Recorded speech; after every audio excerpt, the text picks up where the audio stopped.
Hello, everybody. My name is Eimear Kenny. I'm an associate professor for genetics and medicine at the Icahn School of Medicine at Mount Sinai.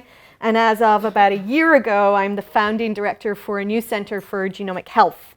Today, I'm going to talk a little bit less mathy and a little bit big questions, I hope, taking advantage of the fact that I'm one of the first speakers. So I'm hoping that some of what I talk about today might grease the wheel for some of the conversations we have during the week. And then I'm also taking advantage of the fact that Gillian Belbin, who is the director of population genetics in my center, is speaking, I think, on Wednesday at 10 o'clock, and she's going to dive a little bit more under the hood with regard to methods and the types of method development and applications we're doing in the lab.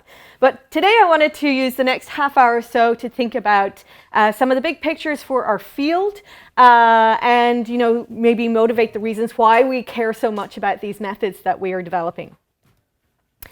So in 2019, we're at this type of size and scope for at least some of the big databases that we're using as the genomic engine for genomic knowledge for our species. So this is a view of the GWAS catalog. It's topping 100 million participants around the globe and covering, thousands of relevant diseases and traits that inform us about not only disease, but also all sorts of other things like anthropology for our species. And this really, if you notice, is this really exponential growth in size. It has some real implications, something that's really captured the imagination not only of our field, but of many other fields recently, is how the size of these databases are really changing how we can use genetic information to inform risk. This is a paper recently from Naomi Ray et al. That did some nice comparisons between how we think about using genomics for risks in human populations, how we have taken and borrowed a lot of that frameworks for thinking about that from sort of livestock and domestic plant genomics, and sort of doing some simulations under some reasonable effective population sizes for those two species. In red, approximately livestock plants, in green, approximately humans. And really what this is saying that even for very heritable traits, you will have a very, very poor predictor using genomic data unless you have very, very enormous size in your discovery sample. And you see that this is a very inflection point for both species. So you need less sample size for plants and domestic animals, but you need huge sample sizes for humans in the orders of 1 million participants in the type of GWAS work that we do. Good news is 2019, we're there. We've landed in this space.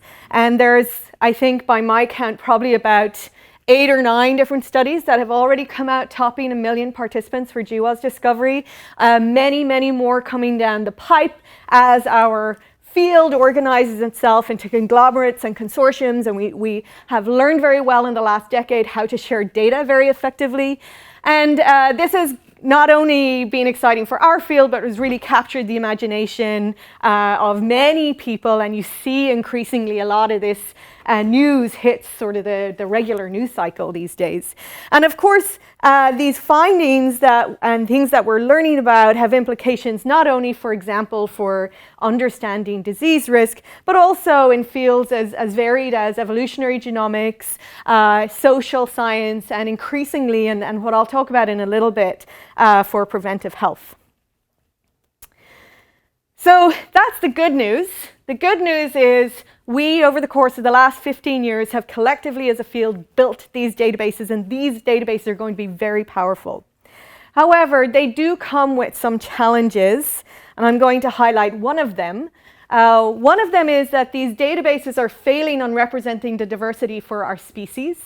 So in other words, about 80% of participants in the GWAS databases are of European ancestry, whereas only 1/7 of the world population is of European ancestry. And if you want to flip that around, only less than 2% of participants in these databases are Hispanic, Latino, but that's a much broader swath of humanity. So one of the questions for me will be, if this is the reality, then what impact is that skew or bias or imbalance in haplotypic representation for our species going to have in the types of prediction work we would like to do?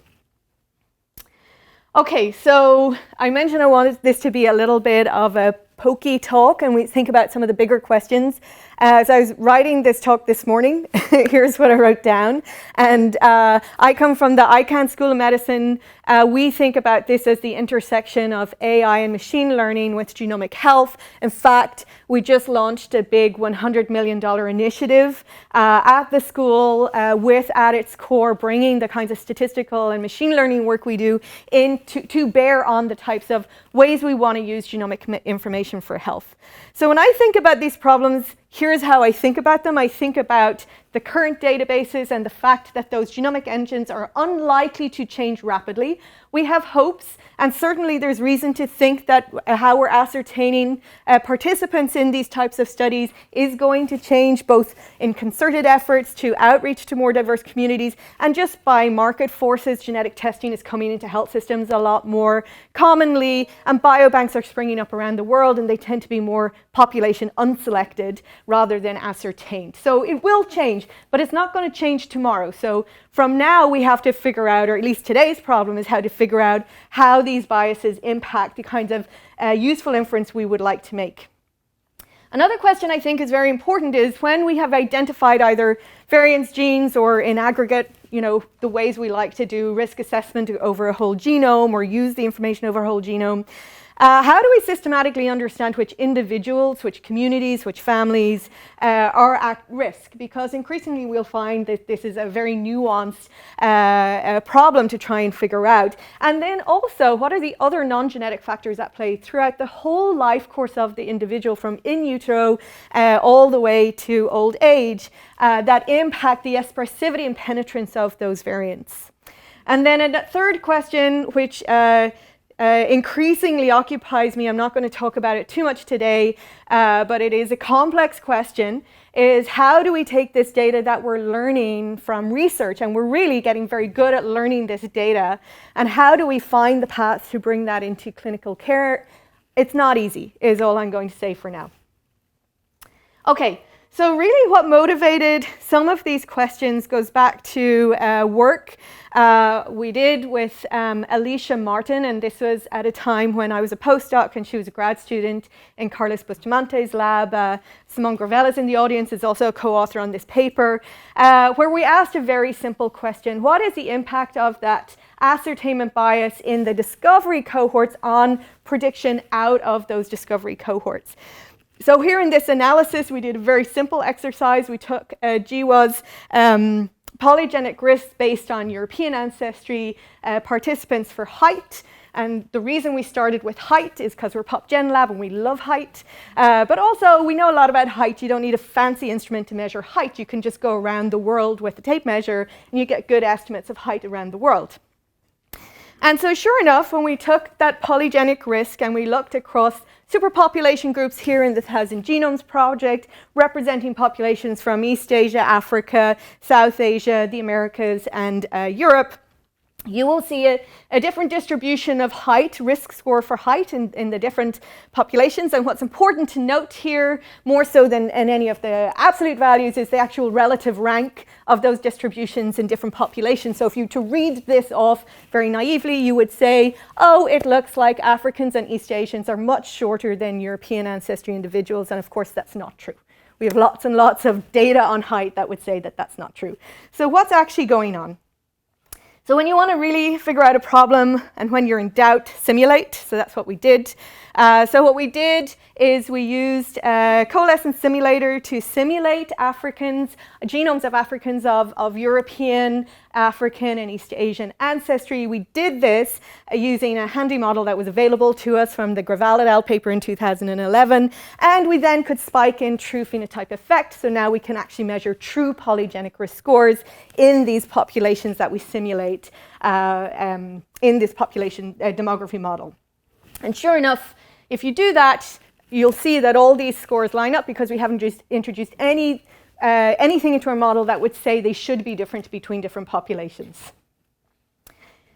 However, if you repeat that experiment and then you take one of those populations, and for argument's sake, we're now taking the European population in our simulations, we're setting a liability threshold, we're defining case control, we do a GWAS and we get a polygenic risk based on one population, which is mimicking how the field is actually doing this in reality, and then you take that score and you predict polygenic risk in the other populations, then you find actually there's a lot of instability and inaccuracy in the prediction, particularly in the non-European population. So this was a paper that came out now a couple of years ago. It was very exploratory work. Subsequent to this, many other groups have examined similar questions. And you know, different things have come out of this. Some groups see similar things the way we saw in that, and also I should mention Alicia has followed this up with some really nice papers where she has pursued these questions into her postdoc and has found similar things. Other groups have looked at this and did not find any accuracy between population groups, and then others say there's sort of a flip-flop effect going on. And you know, I think that there's a lot of interesting work to be done in this. The reality is likely that it really matters the types of models and calibrations, covariates and data that we're using for these questions, so we ought to pay attention to that when we're trying to compare. But another way we could try and address this question is using empirical data in non-European ancestry populations. As I just explained to you, that's actually very scarce. But one study in which it's which is really enriched for population diversity is the population architecture using genomics and epidemiology study. This is an NHGRI funded study that started nearly 12 years ago now, and we became involved in this in the second cycle.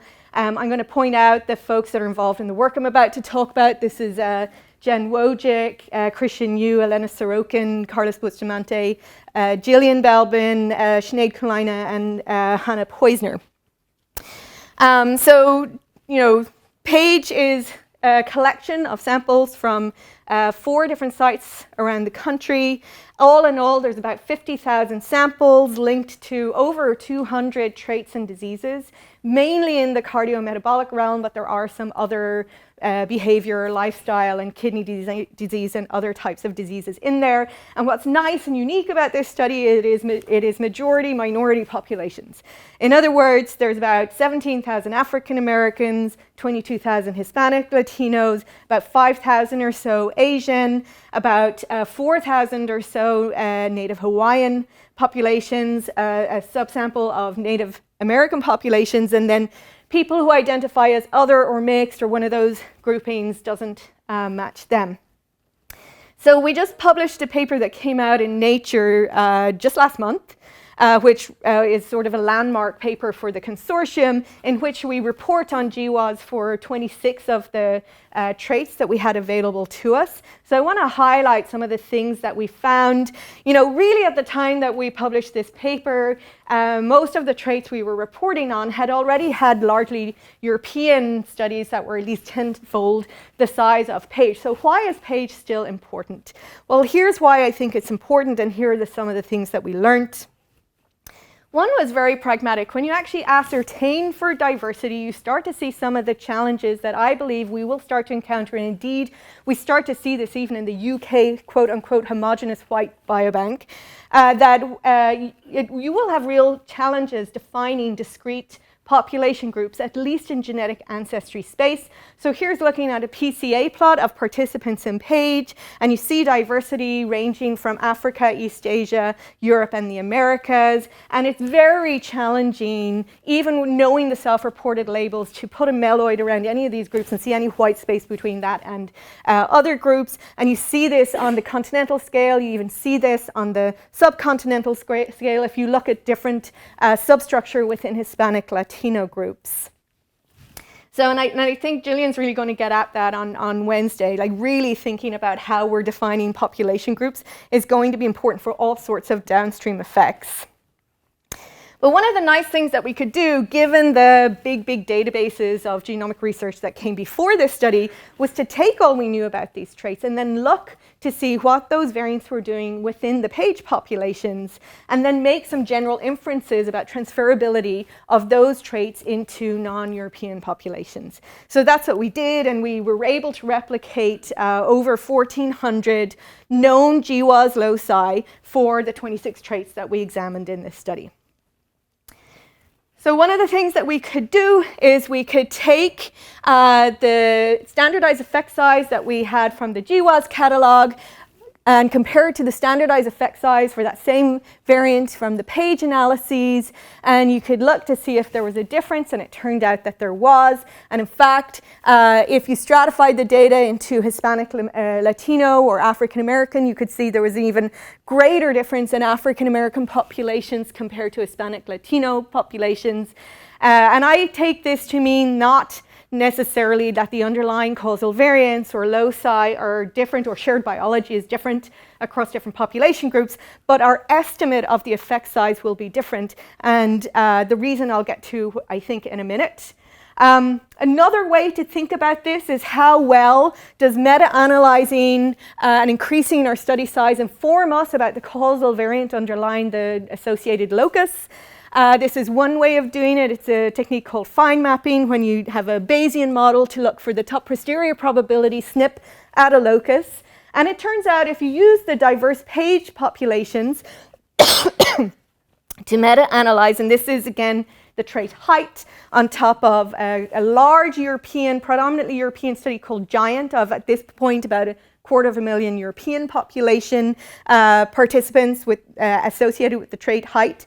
If you add the page as a meta-analysis, 50,000 on top of that, versus if you add a random downsampling of homogeneous white population from UK Biobank, same number, 50,000, you will see you will have better power to pinpoint the causal variant using the diverse population compared to the homogeneous population. And the reason is really nicely highlighted by this exemplar, which is looking at a particular locus, the UK Biobank meta-analysis on this side, the page meta-analysis on the other side, and you'll see that in the UK Biobank meta-analysis, you can't really resolve beyond 4 variants. They're none of them have a particularly high posterior probability, and you're just not getting any resolution there.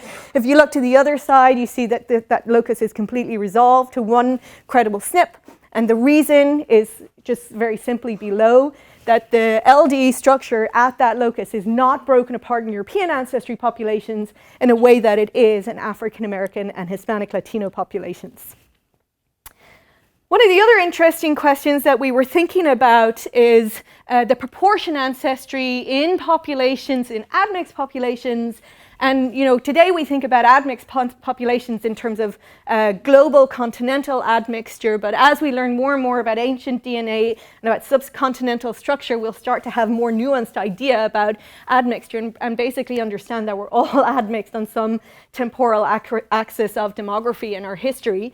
But today we can look at just the African, Native American, Asian, and European components in Hispanic Latino populations if we break them down into different sub-Hispanic Latino groups like Puerto Rican or Dominican. And you can see that those proportions are different.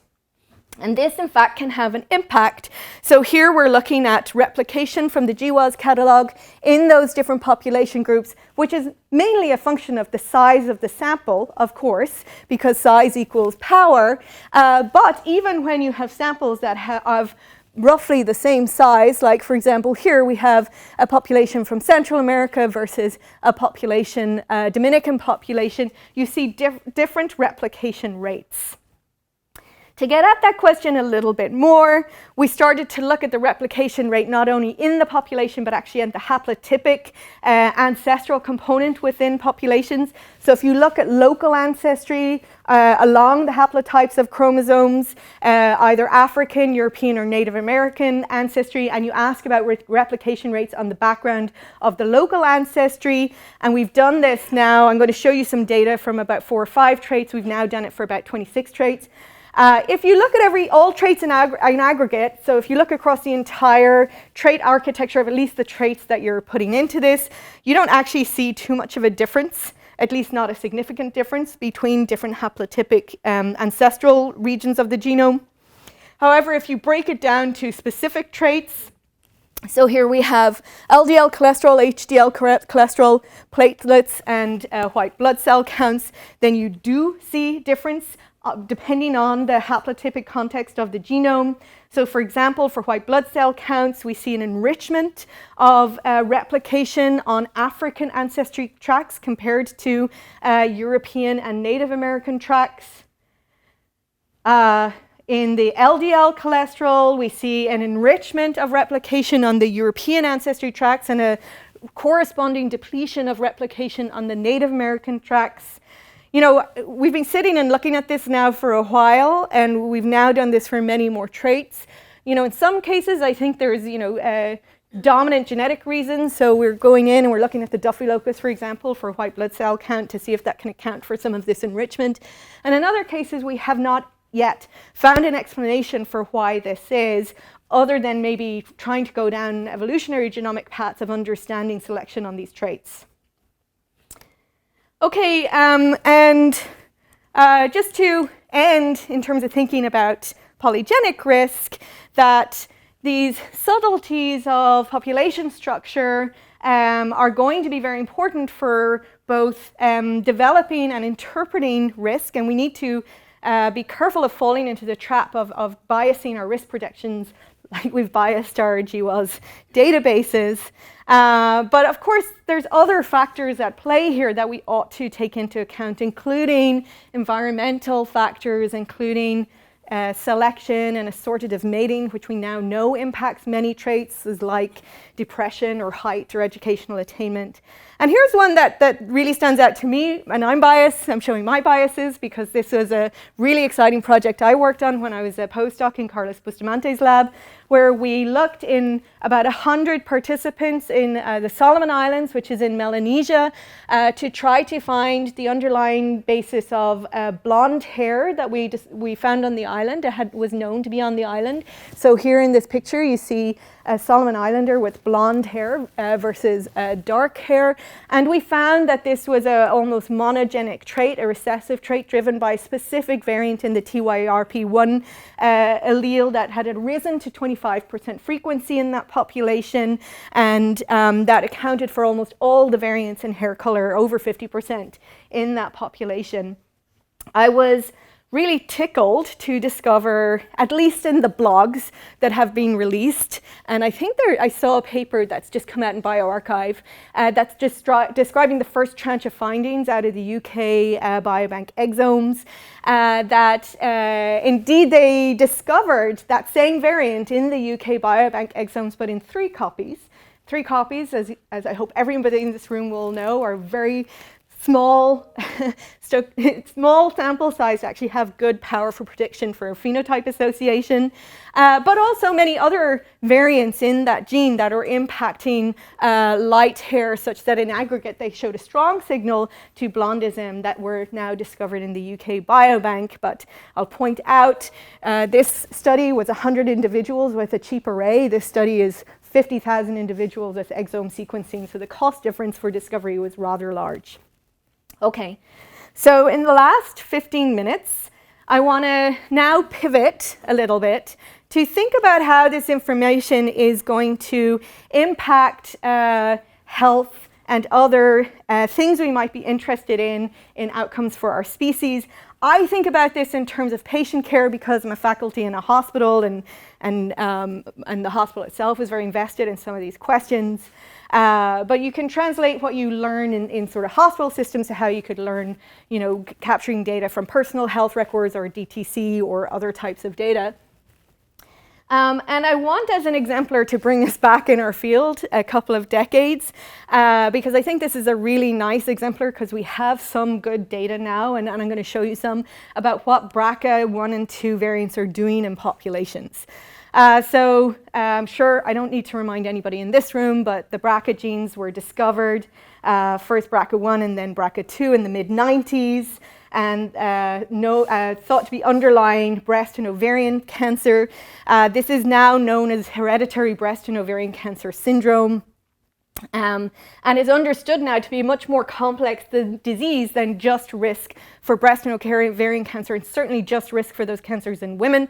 We now understand this impacts men and women, and that in addition to breast and ovarian cancer risks, it also carries with it elevated risk for other types of cancer. And frankly, if you follow the literature on this, this is increasingly growing. So our understanding of this loci-driven disorders is actually increasingly becoming more complex.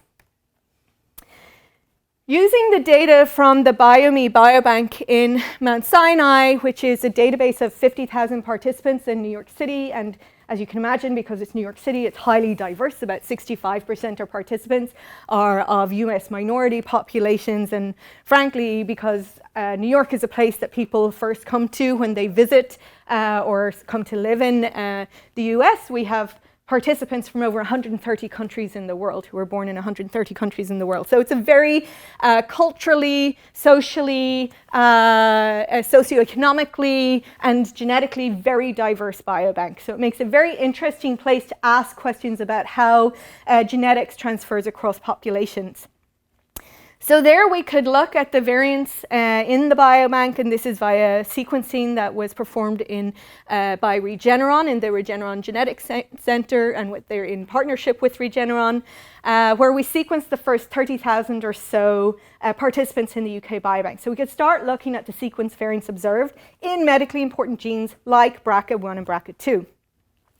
And here this work is led by Nora Abul-Hussein, also with Jackie Ojas, Sabrina Sukiel, and Emily Soper. And here are some of the things that we found. So first of all, if you are non-European, particularly if you're East Asian or mixed ancestry or some other ancestry, you have you're twice as likely to have a novel variant that is not currently in any of our ClinVar databases in those genes. Likewise, if you are non-European, and particularly if you're African American, you're much more likely to have a variant of unknown significance. And this is important because both those classes of variants are very difficult to assert to be pathogenic. So they might be pathogenic, but we don't have enough evidence to say whether they are or not. So people getting those test results are more likely to get an uncertain test result. This is not only true within populations, it's also true if you look at the proportion genetic African ancestry across populations. So in the panel C at the top, if you're in the bin of people who has less than 20% genetic African ancestry, then your chance of getting a VUS or VUS is about 5%. If you're in the bin of people who has 60% or more, and people in this bin tend to be African American, Hispanic, Latino, or other mixed ancestry, at least in New York City, then you have about twofold higher rates of VUS. Not only do we see these differences across populations, we can start to understand the rates of population prevalence, getting back to one of these questions I was asking about how do we know who's going to get impacted. And if you look at different rates of BRCA1 or 2 carrier, so prevalence of BRCA1 or 2, and these are clinically verified pathogenic or likely pathogenic mutations, about 217 of them, then you see that there's a 5-fold difference between the highest risk population, which in this case is European ancestry population, and the lowest risk population, which in this case was the Hispanic Latino population. However, if you actually apply genetic ancestry inference and use some of the fancy sort of machine learning approaches that Gillian's going to tell you about, you can get a much more nuanced understanding of population structure in New York, and you can explain some of these high prevalences. So for example, you can start to split the Ashkenazi Jewish European ancestry population versus the non-Ashkenazi Jewish European ancestry population, and see straight away that you see a very high instance of BRCA mutations. 90% of those mutations are explained by 3 founder mutations in Ashkenazi Jewish populations, although 10% isn't, and is some other variants. So the 23andMe test, which says it's going to tell you about Ashkenazi Jewish population risk, is actually going to miss 10% of the Ashkenazi Jewish population.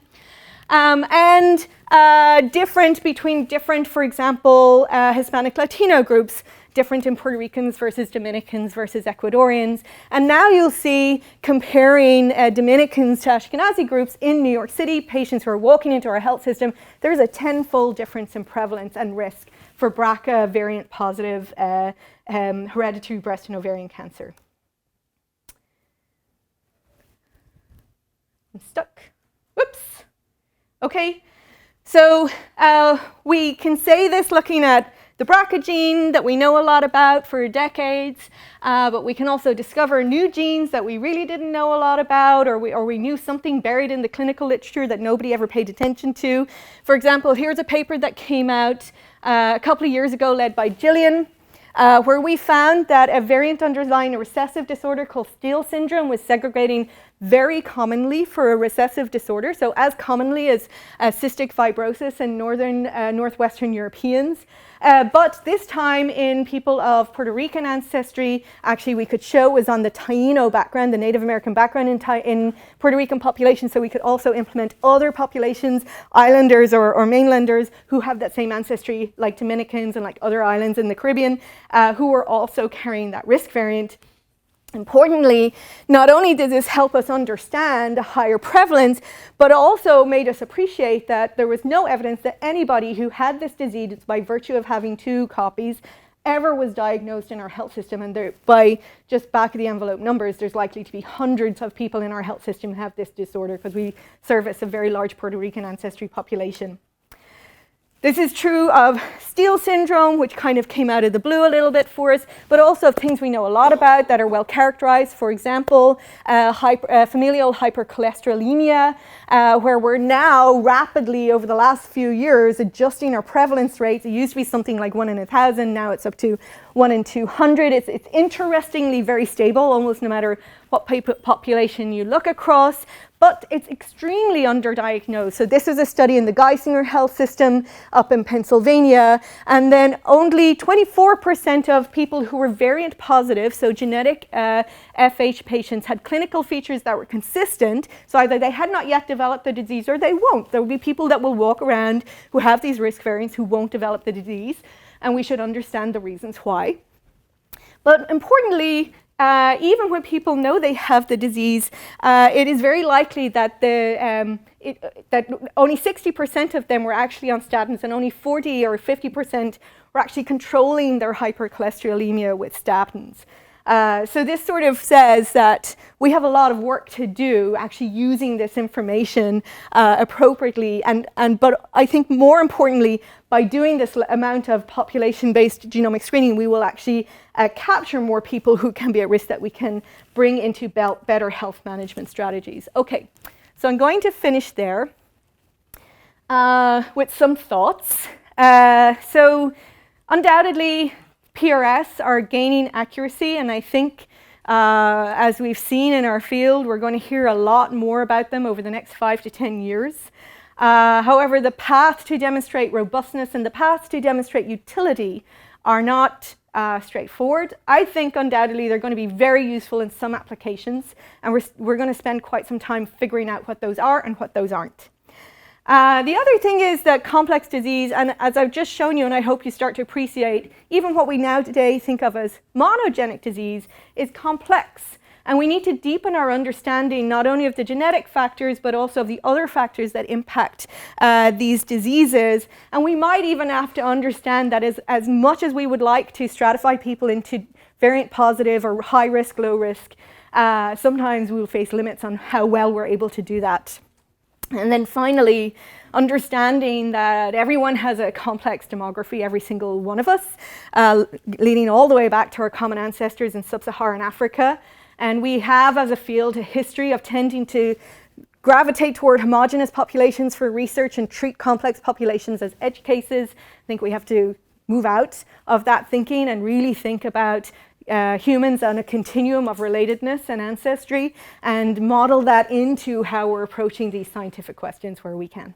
Okay, so with that, I will thank and acknowledge the people I've already shouted out during the talk. In addition, just to acknowledge Christian Yu, who's a close collaborator from the University of Colorado. Remind you again that Gillian will be speaking on Wednesday, and if we have time, take any questions.